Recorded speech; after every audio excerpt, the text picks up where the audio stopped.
અને હવે અન્ય સમાચાર પર નજર કરીએ તો ગુજરાત હાઈકોર્ટનો સરકારને સીધો સવાલ।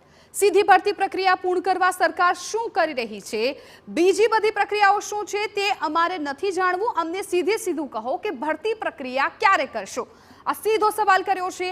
પોલીસ ભરતી અને બઢતી મામલે સરકારની નીતિઓ પર હાઈકોર્ટે સવાલ ઉઠાવ્યા છે। સરકારની બેવડી નીતિ સામે હાઈકોર્ટે નારાજગી વ્યક્ત કરી। 252 અધિકારીના બઢતી મામલે જીપીએસસીની મંજૂરી બદલ હાઈકોર્ટે ઉઠાવ્યા છે સવાલ। સંવાદદાતા રોનક વર્મા વધુ જાણકારી આપી રહ્યા છે। રોનક, હાઈકોર્ટનો સીધો જ સવાલ છે કે હવે ભરતી ક્યારે કરશો? બિલકુલ કે પોલીસ ભરતી અને જે કામના કલાકોને લઈને જે સુઓમોટો અરજી ચાલી રહી છે તે મામલે થોડીવાર પહેલા જ ગુજરાત હાઈકોર્ટમાં સુનાવણી હાથ ધરાઈ, જેમાં સરકારને બેવડી નીતિ સામે જે ગુજરાત હાઈકોર્ટ દ્વારા જે સવાલ ઉભા કરવામાં આવ્યા છે। આ ઉપરાંત સરકાર દ્વારા જે વારંવાર એફિડેવિટો ફાઇલ કરવામાં આવે છે તેને લઈને પણ સવાલ છે તે કરવામાં આવ્યા છે, જેમાં જે ભરતી આપવામાં આવી છે તે 252 જેટલા અધિકારીઓની જે ફાઇલ છે તે જીપીએસસી પાસે મંજૂરીમાં સ્ક્રુટિનીમાં ગઈ હોવાની જાણકારી છે।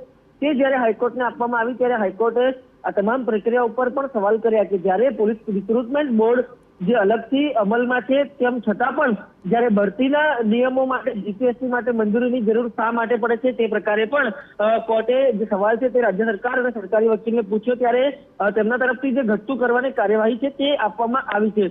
આ ઉપરાંત જ્યારે એક બે નહીં પરંતુ 252 પોલીસ અધિકારીઓને જ્યારે ભરતી આપવાની વાત હોય તો તેને પણ ગંભીરતાથી લેવાની વાત છે તે સરકાર દ્વારા કહેવામાં આવી છે। આ ઉપરાંત જ્યારે ભરતી અને ભરતીના મામલા હોય તેને ગંભીરતાથી લેવા માટે પણ સરકારી વકીલ દ્વારા જ્યારે ખાતરી આપવામાં આવી ત્યારે આ ઉપરાંત જે બીજા પણ અન્ય પદો છે તેની પણ વિસ્તૃત માહિતી કોર્ટ દ્વારા માંગવામાં આવી ત્યારે જે સરકારી વકીલ છે તેમના દ્વારા પણ જે વિગતો છે તે આપવામાં આવી હતી। આ ઉપરાંત જે વાયરલેસ પોલીસ ઇન્સ્પેક્ટર છે તેની જેટલી પણ જગ્યાઓ ખાલી છે તેને 30 નવેમ્બર 2024 સુધીમાં ભરવા માટે જે ખાતરી છે તે પણ આપવામાં આવી છે। આ ઉપરાંત જે સીધી ભરતી પ્રક્રિયાનો સવાલ છે તે મામલે પણ જ્યારે કોર્ટ દ્વારા પૂછવામાં આવ્યું ત્યારે તે અંગે પણ જે ગોળ જવાબ છે તે આપવામાં આવ્યા હતા। ત્યારે કોર્ટ તરફથી કહેવામાં આવ્યું હતું કે બીજી તમામ જે પ્રક્રિયાઓ છે તે અમારે નથી જાણવી, અમને સીધું એમ કહો કે આ ભરતી પ્રક્રિયા ક્યારે કરવાની છે।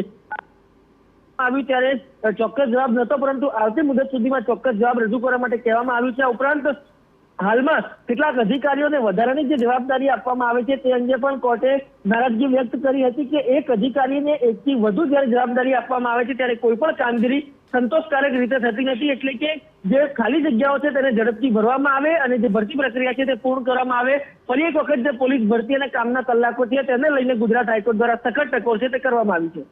બિલકુલ રોનક, આભાર સમગ્ર માહિતી બદલ। તો સરકારની જે બેવડી નીતિ છે તેના સામે હાઈકોર્ટે અત્યારે નારાજગી વ્યક્ત કરી છે અને અનેક સવાલો કર્યા છે। સીધું તેમણે ભરતી પ્રક્રિયા બાબતે જ પૂછ્યું છે। 252 અધિકારીના બઢતી મામલે જીપીએસસીની મંજૂરી બદલ હાઈકોર્ટે સવાલ ઉઠાવ્યા છે અને ભરતી બોર્ડ બનાવ્યું છે તો બઢતી મામલે જીપીએસસીની મંજૂરી કેમ, આવા સવાલો હાઈકોર્ટે પૂછ્યા છે।